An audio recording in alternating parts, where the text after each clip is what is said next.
Pessoal, e então para conseguir contornar a incapacidade do computador de processar simultaneamente os estados físicos das equações do modelo, a gente vai apresentar, né, um algoritmo, né,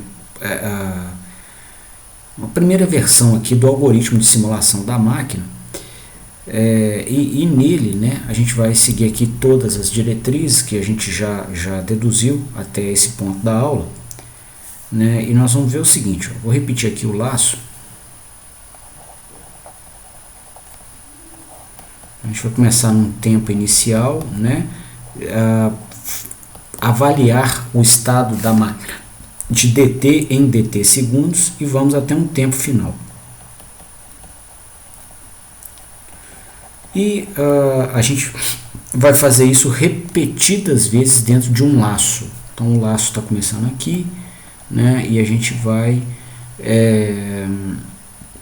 processar na primeira equação desse laço aqui a derivada do fluxo de estator, né?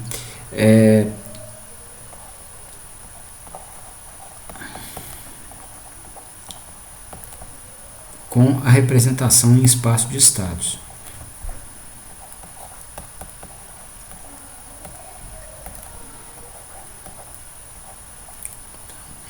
Só que a gente observa aqui o seguinte, a derivada do fluxo de estator nesse instante da simulação, né, ela depende da corrente de estator também nesse instante e depende do próprio fluxo de estator nesse instante, né? Então, com a máquina física real, todos esses estados físicos se apresentam simultaneamente, né?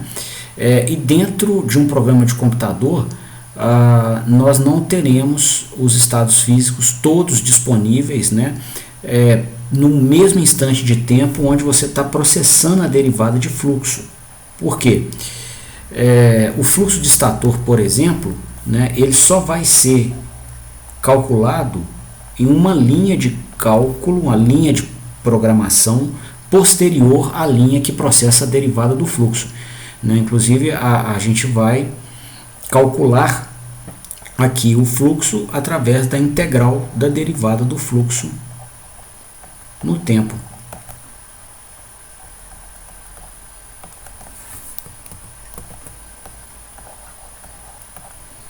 Tá?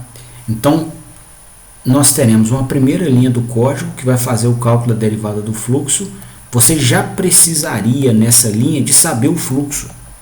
Só que o fluxo só vai ser calculado em uma linha posterior. Tá? Nós vamos ter então que contornar essa limitação do computador. O computador não dá conta, né, de processar essas duas equações simultaneamente. Tem que ser uma primeiro e a outra depois. Tá? Bom, uma maneira de tentar contornar esse tipo de problema é fazer a simulação com um passo de cálculo muito pequeno, tá? De tal forma que quando a gente processa a primeira equação aqui do laço, a gente vai usar um valor de fluxo que foi calculado a um tempo tão curtinho, né, a um tempo anterior tão curtinho, que o erro seja mínimo entre esse fluxo nesse instante de tempo anterior e o fluxo do instante de tempo atual que a gente precisaria para fazer a simulação. Tá? Só que passo de cálculo muito pequeno, né, faz com que a simulação demore demais, né? Você vai ter que rodar o laço de programação aqui muitas vezes. Então, existe uma saída dentro da teoria de cálculo numérico, onde a gente consegue contornar esses dois problemas, né?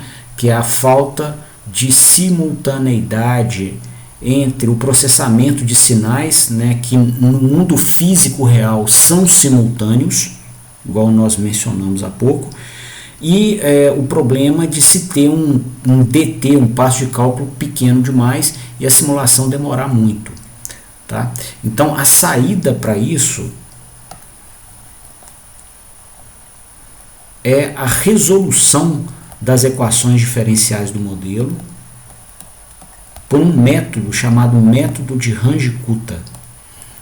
Esse método foi desenvolvido por dois pesquisadores, né, com esses nomes, Runge e Kutta, e por isso o método é batizado com o nome deles. Para o caso de máquinas elétricas, o uso desse método leva a resultados satisfatórios quando a gente aplica o método de Runge-Kutta de quarta ordem.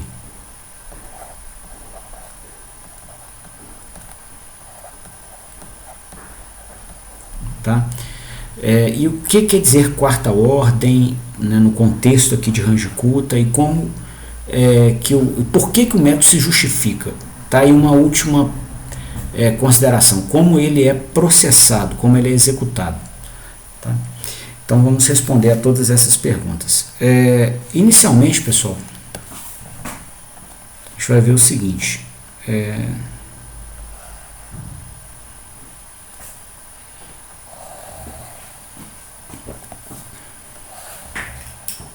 Aqui, ó. Digamos que a gente esteja processando aqui a avaliação, né, da dinâmica do estator, que é essa equação que eu estou marcando aqui, né? Essa equação ainda contém variáveis descritas como vetores espaciais, né, que são números complexos. A unidade lógica e aritmética do computador não consegue, né, fazer contas com complexos, então a gente tem que dividir a parte real dessa equação da parte imaginária. Tá? Então, dividindo aqui a parte real, ou apresentando a parte real, aqui a gente teria a seguinte expressão. Então, derivada do fluxo de estator em eixo D no tempo, né, a parte real desses números é o que a gente menciona como componente em eixo D. Então isso vai ser igual a VSD menos RS vezes ISD mais ômega E vezes o fluxo de estator em eixo Q. Tá? Essa última expressão aqui nasceu da seguinte consideração. A equação original é essa aqui de cima, o fluxo de estator, né, o vetor espacial de fluxo de estator tem essa representação, e a parte real desse número complexo aqui inteiro vai ser o que? J ômega E vezes J fluxo de estator em eixo Q. J vezes J é J ao quadrado, que vale menos 1, né? Com menos na frente, mais 1. Então vai dar mais ômega E vezes fluxo de estator em eixo Q. Ok? Então, até corrigindo aqui, é mais. Tá? Da mesma forma, a gente vai ter a dinâmica do estator descrita na direção quadratura, que vai ser essa aqui, ó, são as partes imaginárias de cada uma das parcelas da equação.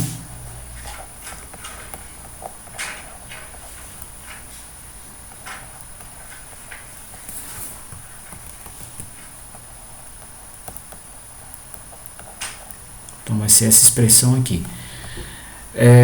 E o que a gente observa, né? Depois dessas derivadas, de alguma maneira a gente vai ter que integrar as derivadas para ter os próprios fluxos, né?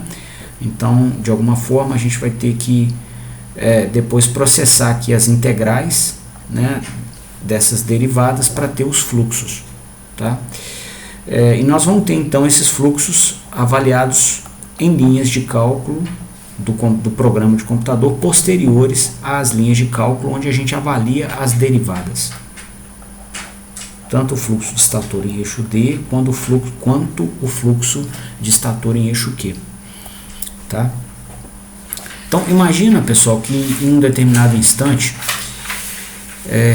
a gente quisesse calcular aqui, ó, a derivada do fluxo de estator em eixo D. para daí então chegar no próprio fluxo de estator em eixo D. Tá? Digamos que esse sinal de fluxo tem esse valor aqui, ó,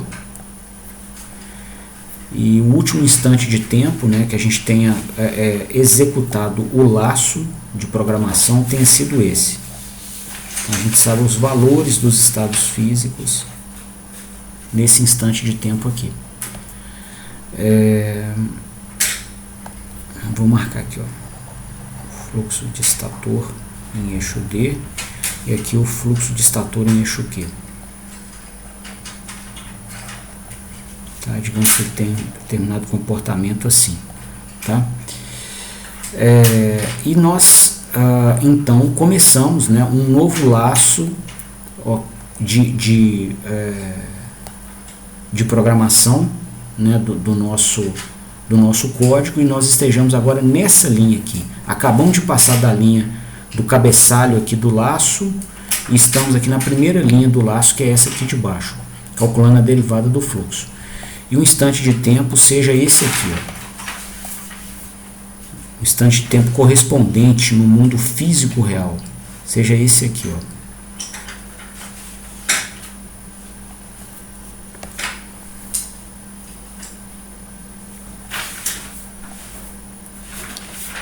E a gente queira calcular, né, a simulação nesse tempo de agora, tá? Só que nós só temos os estados físicos processados no último laço dt segundos para trás, né? Para um instante de tempo aqui, ó, que vale o tempo de agora menos dt segundos, ok? Então, para avaliar a derivada do fluxo de estator em eixo D agora, seria, por exemplo, nesse instante aqui, ó, a gente precisaria saber do fluxo de estator em eixo Q também nesse instante de tempo. Só que a gente não sabe. O último valor que nós temos para esse estado físico é o que foi calculado um passo de cálculo antes. Tá? Da mesma forma, a gente precisaria saber da corrente de estator em eixo D agora, né, nesse instante aqui, só que ela ainda vai ser processada aqui para frente, ó, em outra linha do laço, e o ISQ também, tá? Então, como contornar isso, né, para que a nossa simulação nos dê um sinal, nos dê sinais físicos que são representativos do que acontece com a máquina em campo e ao mesmo tempo não nos exija um tempo de espera muito longo durante, né, o correlato aqui à execução do cálculo. Então, como mencionei, né, a gente vai aplicar o método de Runge-Kutta, esse método de quarta ordem, e nele os matemáticos provaram o seguinte: a gente consegue até aplicar um passo de cálculo um pouquinho mais longo, né, para a simulação demorar menos até chegar ao instante de tempo final que a gente queira, desde que a gente tire estimativas, ou a gente calcule estimativas dos estados físicos no meio dos dois instantes de tempo processados aqui no laço principal do programa, tá? Então, o método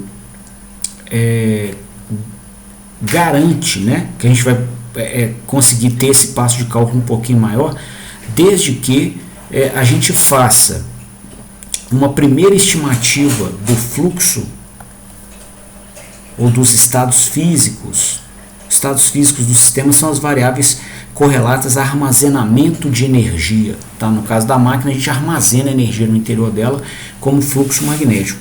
Então aqui, ó, nós vamos fazer uma primeira estimativa dos estados físicos com o passo dt sobre 2.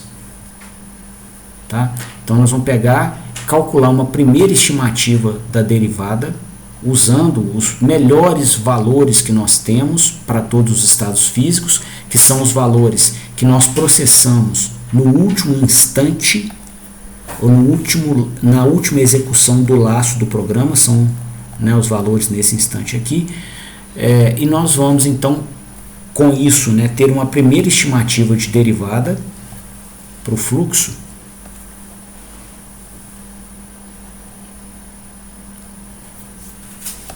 e a partir dessa primeira estimativa de derivada, vou chamar de derivada do fluxo estator em eixo D com relação ao tempo 1, primeira estimativa de derivada, a gente vai conseguir calcular ou estimar o fluxo nesse instante como?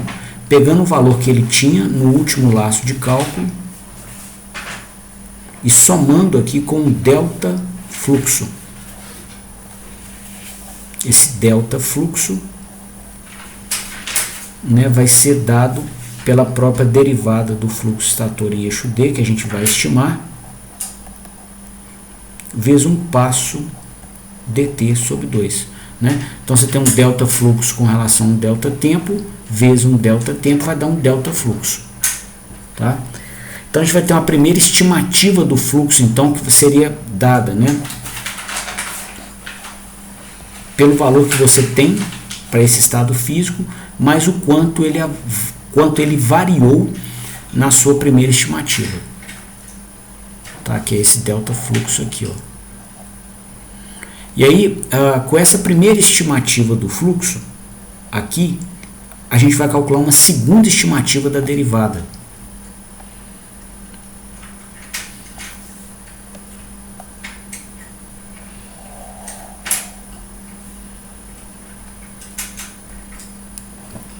Tá? E dessa segunda estimativa de derivada,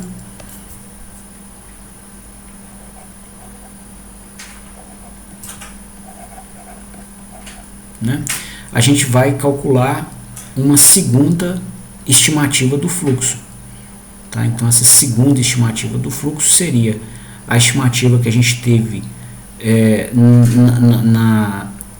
no laço anterior do programa, mais o delta fluxo, né? O quanto que o fluxo variou. Quanto que o fluxo variou? O fluxo variou de um valor que pode ser dado, né, pela derivada do fluxo com relação ao tempo, vezes 1 dt sobre 2. Tá? Então a gente vai ter aqui um segundo delta fluxo.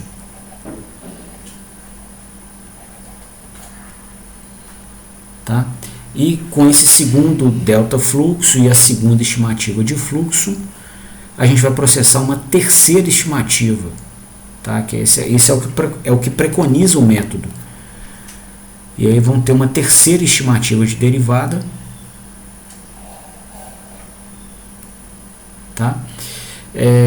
E dessa terceira estimativa de derivada, né, a gente vai calcular uma terceira estimativa do próprio fluxo, né, seguindo a mesma lógica que a gente apresentou nas outras duas estimativas. Né? Você vai ter essa terceira estimativa do fluxo como sendo a melhor estimativa que você tem ao momento, que é o fluxo calculado aqui na última iteração do laço, mais um delta fluxo. Como é que você obteria esse delta fluxo? É a variação do fluxo com relação ao tempo vezes um passo dt.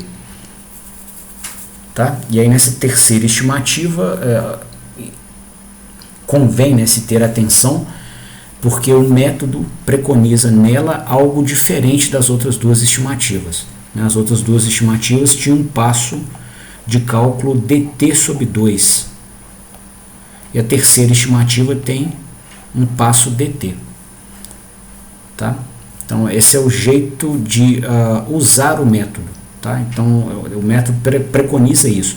Ele é de quarta ordem porque são 4 estimativas de derivada de fluxo, 2 delas feitas com valores de fluxo processados aqui no meio do caminho, né, no meio do caminho entre aspas, né, ou num instante de tempo que é a metade do intervalo dt que eu marquei aqui, uma terceira estimativa aqui, né, no final desse intervalo dt, e uma quarta estimativa, que também vai ser feita a partir das equações do modelo, aqui, né?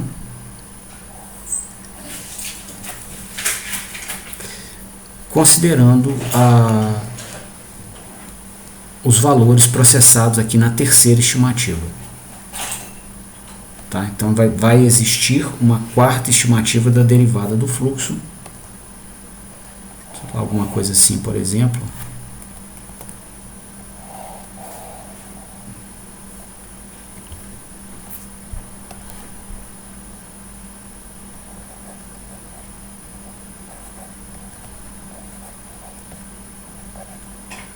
E então a gente, após essa quarta estimativa da derivada do fluxo, o método se conclui calculando-se uma estimativa média dessa derivada. Então o valor final da estimativa da derivada seria dado pelo valor da primeira estimativa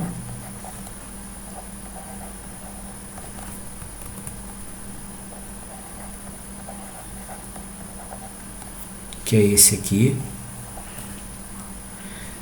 mais a segunda estimativa com peso 2, tá? Porque ela nasce, né, de sinais que são avaliados aqui num instante de tempo mais próximo do que o instante de tempo onde nós já temos valores dos estados físicos calculados.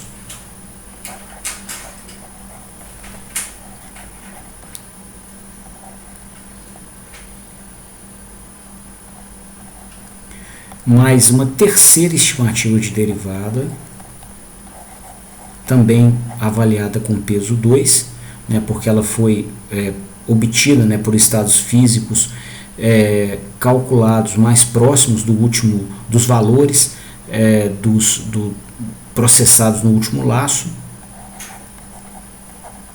mais uma quarta estimativa da derivada do fluxo. Então, no total aqui a gente tem 6 estimativas de derivada com peso maior para aquelas duas que são processadas aqui no meio do intervalo de tempo avaliado no laço anterior e no laço atual. Então, nós vamos pegar e dividir isso aqui por 6. Tá? E aí a gente vai ter então a estimativa de derivada de fluxo em um determinado instante. Então essa é a forma, né, de se operacionalizar o método de Range-Kutta. Um detalhe importante também correlato, né, a essa operacionalização é o seguinte: quando a gente calcula essas estimativas de derivadas, nós usamos as equações do modelo, tá? Então, a gente vai chegar no laço de programação, vou repetir o laço aqui.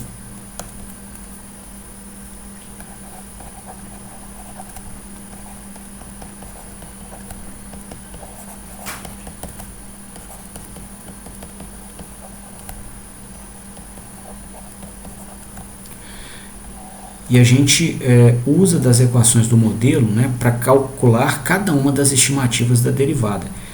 Então, aqui, por exemplo, ó, na primeira estimativa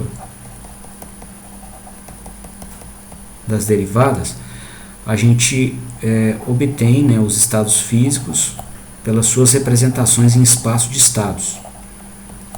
Então, por exemplo, a primeira estimativa do fluxo de estator em eixo D.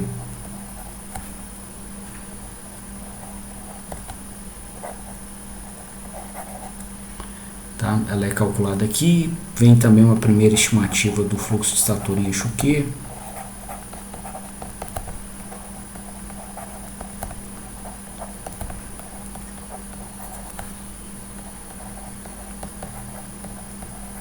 Tá? Uma primeira estimativa do fluxo de rotor em eixo D.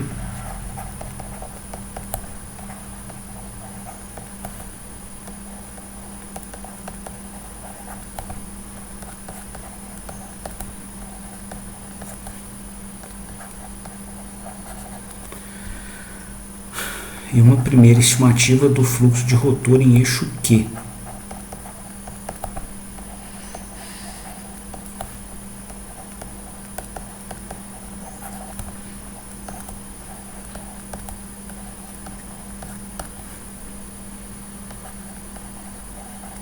Ok?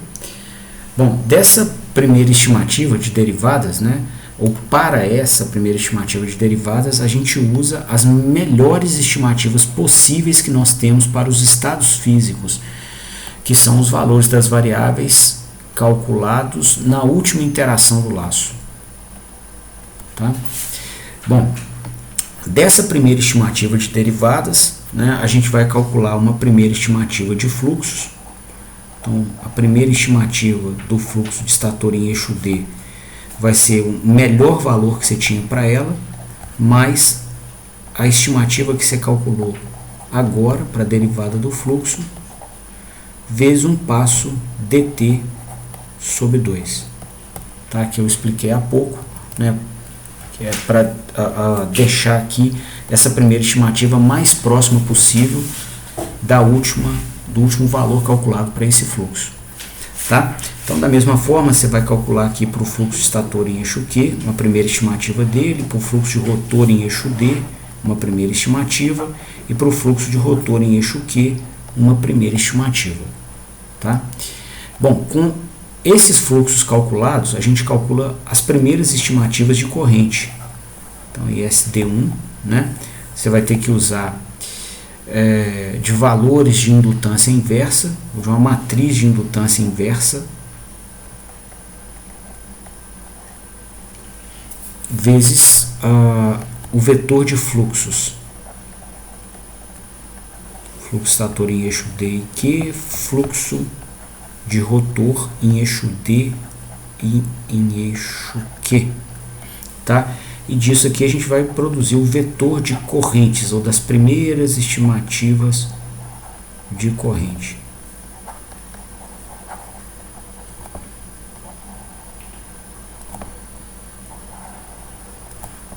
Tá? Essa matriz de indutâncias inversa vai nascer das expressões que relacionam fluxo e corrente no nosso modelo. Tá?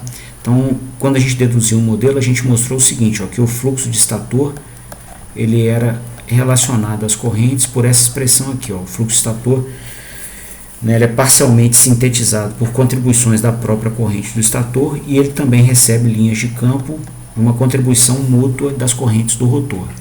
E o fluxo do rotor ele é parcialmente sintetizado pelas correntes do próprio rotor, e também parcialmente sintetizado por linhas de campo que vêm do estator. Tá? Então, se a gente tirar aqui parte real e parte imaginária, né, dessas duas expressões aqui, a gente vai ter, né, os fluxos de estator em eixo D e Q. Tá? Então, aqui ó, o fluxo de estator em eixo D vai ser LS vezes ISD mais M vezes IRD. A parte imaginária do fluxo estator vai ser igual à soma das partes imaginárias, né, dos termos presentes no segundo lado da igualdade. Tá aqui. A parte real do fluxo de rotor, né, processando já essa equação aqui, ela vai ser dada pela soma das partes reais dos termos que estão do segundo lado da igualdade. E a parte imaginária do fluxo de rotor vai ser dada pela soma das partes imaginárias dos termos que estão do segundo lado da igualdade. Tá? Então aqui a gente tem uma expressão com 4 fluxos e 4 correntes. ISD, IRD, ISQ e IRQ. Tá? Então, se a gente descrever, né, uma expressão matricial para esses sinais, né, então você vai ter aqui que o vetor de fluxos, né, onde a gente vai ter fluxo estator e rotor, ele vai ser dado por uma matriz de indutâncias vezes o vetor de correntes.